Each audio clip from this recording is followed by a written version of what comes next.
Hi gang, it's me, and I'm here to share a little top tip with you this Tuesday.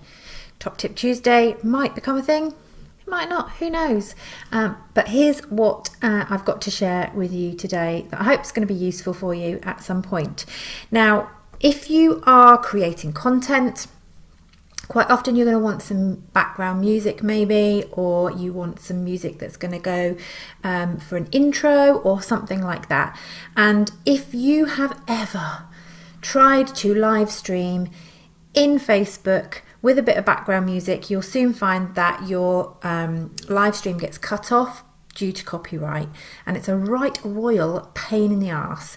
So, did you know that you can have some Facebook sounds for your videos, for your audios, for your content that Facebook is quite happy to allow you to have for free and to use on your content? Let me show you where.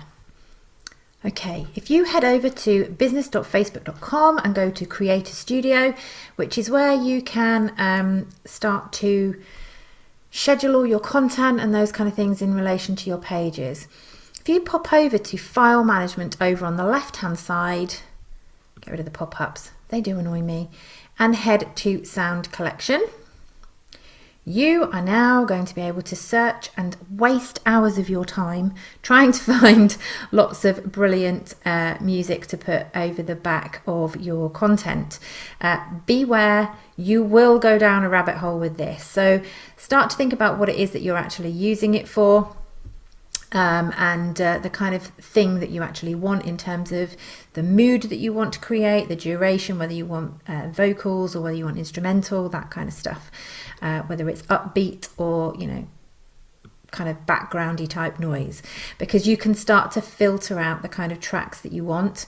And when you found the ones that you want, you can just click the download button and they will save to your to your desktop, and you'll then be able to use them with your editing, whether that's with video, as I say, or over the back of audio. So there you go, business.facebook.com/Creator Studio, and head over to the File Management section, click on Sound Collection, and there you have it.